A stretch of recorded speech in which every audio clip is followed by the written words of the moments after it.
A very good morning to Madam Ninalin. My name is Ismawaty Ismail. Today, me and my group members will present a video presentation, and I'm the first presenter.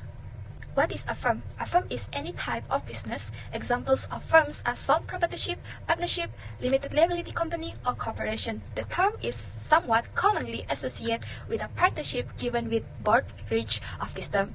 It cannot be used to specify the legal protection provided by any particular type of legal organization. Therefore, a firm that is a sole proprietorship requires the personal liability of the owner, whereas a firm that is a corporation protects its shareholders from any liability greater than the amount they paid for their shares in the enterprise. And what is the main goal of a firm? In finance, the main goal of a firm is always described as maximization of shareholders' wealth. In microeconomic, profit maximization is always considered as a firm's purpose. It concentrates on the short-term goals that can be accomplished within a year. It also emphasizes the effective utilization of capital resources. In order to maximize profit, the financial manager will implement action that would result in the maximum profit without considering the consequence of his action towards the company's future performance. The goal is to maximize the shareholders' wealth for whom it is organized. It measures by the stock's share price, which is based on the timing of returns, the quantity of returns, and the risk of uncertainty of the returns. It also means maximizing the total market value of the existing shareholders' common stock. All financial decisions will have an impact on achieving these goals. Shareholders' wealth may be maximized by considering the present and potential future earning per share, timing of return, dividend policy, and other factors that affect the market price of the company's stocks. The importance of corporate finance of a firm. Every business decision has final implication, and any decision involving the use of money is a corporate final decision. Involving the use of money is a corporate final decision. Corporate finance is the best way to raise and use money. Corporate finance entails managing the necessary funds and their source. In a nutshell, corporate finance is concerned with maximizing the value of a company through its financing and investment decision, that is how to the best and raise and spend money. So, corporate finance in firm is important to planning finances. Here, the compensations are put to work efficiently, determine the company's finances. To settle on a defined plan of action, decision must be made on how much finance is required, how it will be found, where it will be invested, if the investment will generate profit, how much profit is expected, and so on. Also, for capital raising, this is an important stage that emphasizes the significance of corporate finance, and decisions made here will entail an assessment of firm assets and four sources of funding for investments. To raise enough capital, a company may decide to sell shares, issue debentures, and share take bank loans as creditor to invest.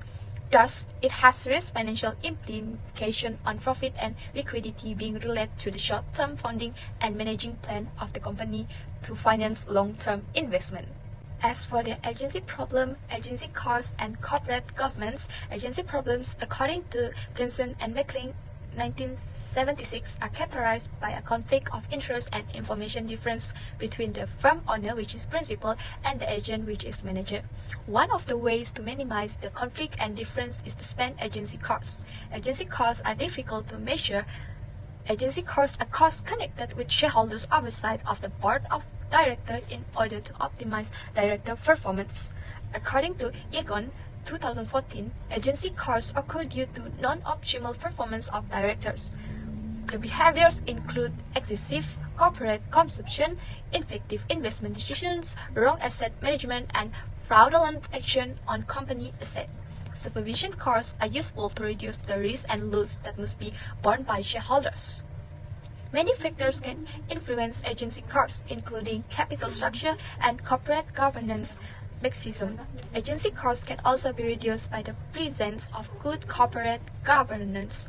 According to study 2012, good corporate governance leads to a system which regulates the relationship of the board of directors and company executive staff with all stakeholders and is responsive for improving organizational performance and achieving company goals. The main principle of good corporate governance consists of transparency, accountability, and independence. The GCG used a variable in the study are managerial ownership and composition of the board of directors.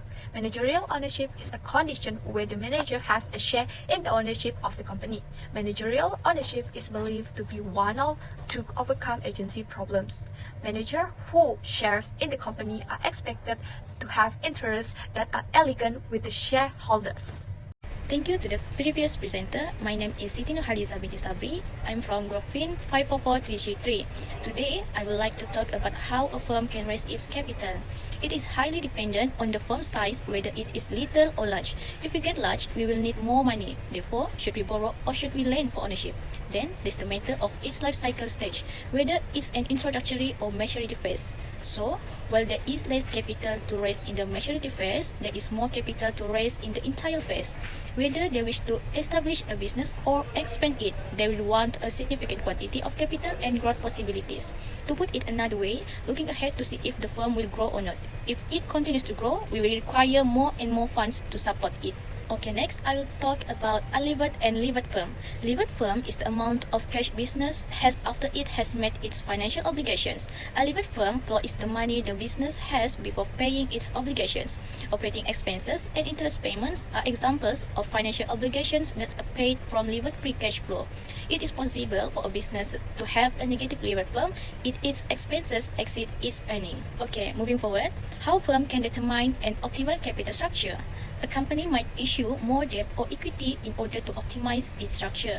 As a kind of recapitalization, the newly obtained capital might be utilized to invest in new assets or to repurchase debt or equity that is currently outstanding.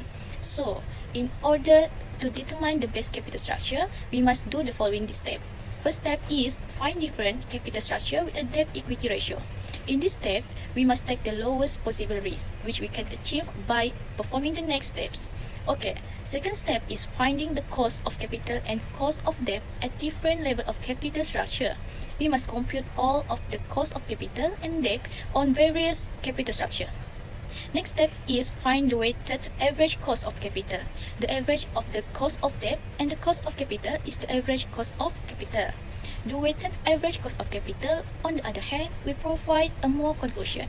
So, we will construct WSCC or weighted average cost of capital by multiplying the cost of capital by the debt equity ratio, cost of debt, and cost of capital using this method. And the last step is reach optimal level of capital structure through graph. We can attain an optimal level of capital structure by displaying the cost of capital, cost of debt, weighted average cost of capital, and debt equity ratio on graph paper. It is the debt equity ratio point at which the weighted average cost of capital is the lowest. Next, I will present about why there should be a limit to use of debt. Debt usage should be restricted. This is because as the debt or equity ratio rises, so does the likelihood that the company will be unable to pay bondholder interest and principal. Debt also can lead to the financial distress that can cause many disadvantages for the company, such as bankruptcy and the costs associated with which can reduce the value of firm. If this occurs, the stockholder will bear the cost. In the event of bankruptcy, the company will incur numerous costs, both direct and indirect. Potential legal and administrative costs are examples of direct costs. They are the legal fees incurred as a result of liquidation of bankruptcy. The expenses include legal fees, courtroom expenses, and expert witness fees. In terms of indirect costs, these include impaired business ability, incentive to take large risks, and incentive to underinvest. This financial stress may also cause the company to lose sales due to the decrease in consumer confidence and a loss of reliability supply due to the lack confidence on the part of suppliers. In terms of stockholder, if a company is on the verge of bankruptcy, stockholder may suffer if they contribute equity to a new project. Even if the project has a positive net present value, the reason for this is the sum of cash flow will be distributed to bondholder. Bondholders have the first claim to the firm asset in the event of bankruptcy. Stockholders have a strong incentive to use for increased dividend or other distribution when faces the prospect of bankruptcy. This ensures that they receive some of firm asset before the bondholder can lay claim to them. Next, we will go to the what are the important elements in the determine the cash flow. Firstly is straight line method depreciation. Depreciation and accumulated depreciation are calculated on a straight line basis. It is the simplest way to calculate the loss of value of the asset over time. It is also known as a straight line depreciation. The difference between the cost of an asset and its expected salvage value is divided by the number of years it is expected to be used to calculate the straight line basis. Go to the net initial cash flow. The upfront cost or initial cost outlay associated with the starting of project or purchasing an asset are represented by the initial cash flow. Salvage value processed from discontinued futures may be considered in some project by deducting those gains for the initial cash value total. Due to the high cost of starting a business, initial cash flow is typically negative. Secondly, we will go to the top-down and bottom-up approach taxation. Top-down analysis often covers a broad range of macro variables, which bottom-up analysis is more narrowly focused. Bottom-up investment techniques are more basic in nature, whereas for a down investing strategy often concentrate on taking advantage of opportunity that coincide with the market cycles.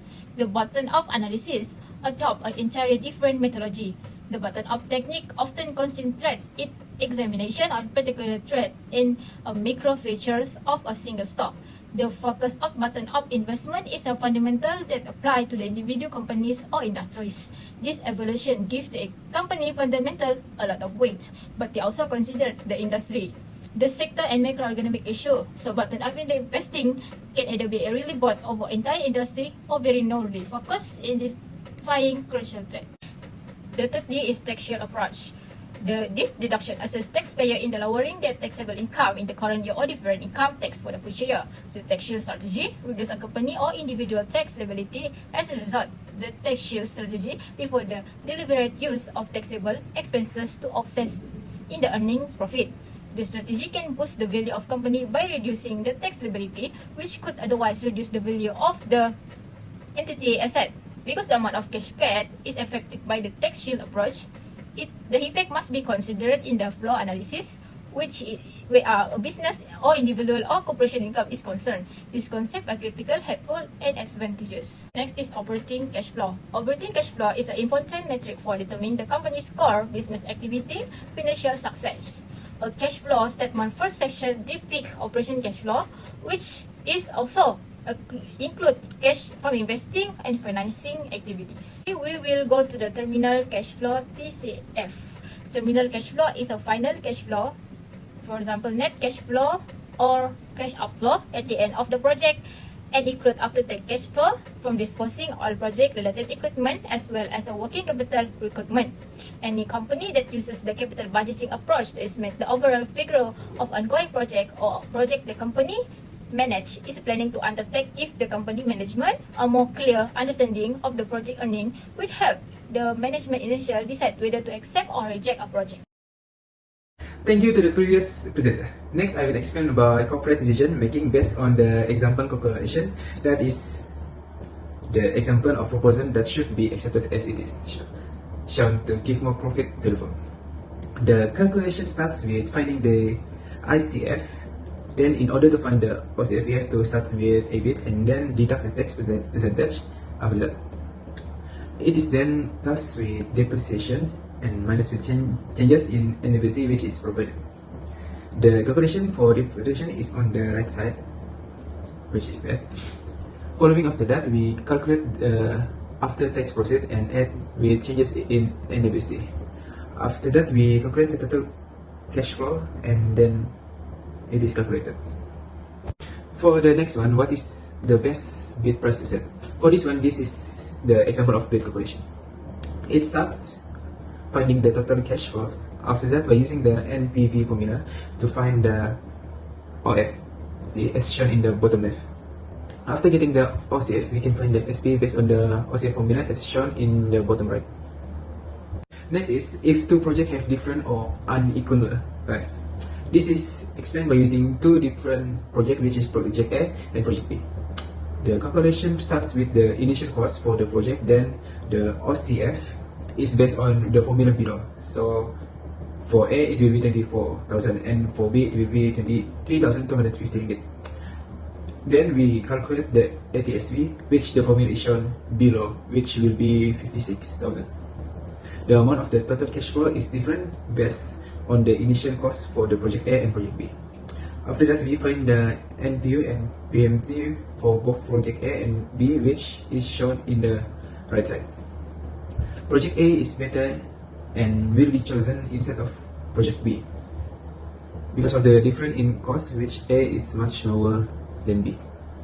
So, in conclusion, a firm is any type of business. Example of firm are a sole proprietorship, partnership, limited liability company, or corporation.